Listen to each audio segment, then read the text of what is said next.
Good morning to everyone. ఈరోజు ఒక variety వంటకం. ఇది ఊర్లలో ఎక్కువ చేసుకుంటారండి. తోటకూర కొబ్బరి ముద్ద. ఇది అన్నము, రాగి సంగటి, జొన్న రొట్టెల్లోకి చాలా బాగుంటుంది కాంబినేషన్. కావలసిన పదార్థాలు ఏంటంటే తోటకూర 2 కట్టలు, తాజా కొబ్బరి తురుము 1 కప్పు, పచ్చిమిర్చి 4, వెల్లుల్లి రెబ్బలు 4, జీలకర్ర 1 టీ స్పూన్, ఉప్పు తగినంత, నూనె 1 టేబుల్ స్పూన్. ఇక ప్రాసెస్లోకి వెళ్ళిపోదాము.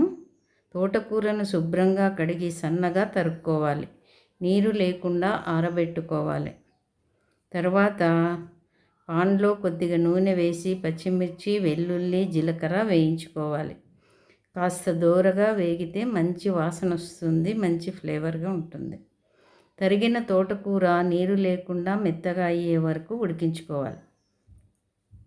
చల్లార్చిన తర్వాత కొబ్బరి తురుము, ఉప్పు కలిపి మిక్సీలో కొద్దిగా గరుకుగా రుబ్బుకోవాలి. మరీ మెత్తగా రుబ్బుకోకూడదు, ముద్ద పలుకులుగా ఉండాలి. తర్వాత తాళింపు వేసి కలపాలి. ఆవాలు, శనగపప్పు, ఎండుమిర్చి, కరివేపాకుతో తాళింపు పెట్టుకోవాలి. ఇది వేడి అన్నంలోకి నెయ్యి వేసుకొని కలిపి తింటే చాలా రుచిగా ఉంటుంది. రాగి సంగటితో తింటే అమృతంలాగా అనిపిస్తుంది. జొన్న రొట్టెలతో కూడా చాలా బాగుంటుందండి ఇది. దీనికి ప్రత్యేకత ఏంటంటే తోటకూరలో మనకి ఏమేమి ఉంటాయి, మినరల్స్, ఐరన్ ఉంటుంది, కాల్షియం ఉంటుంది, విటమిన్స్ కూడా చాలా ఉంటాయి. ఇక కొబ్బరిలోన మంచి కొవ్వు ఉంటుంది. సో ఇవన్నీ కలిసినప్పుడు మనకి హెల్తీ ఫుడ్ కింద తయారవుతుంది.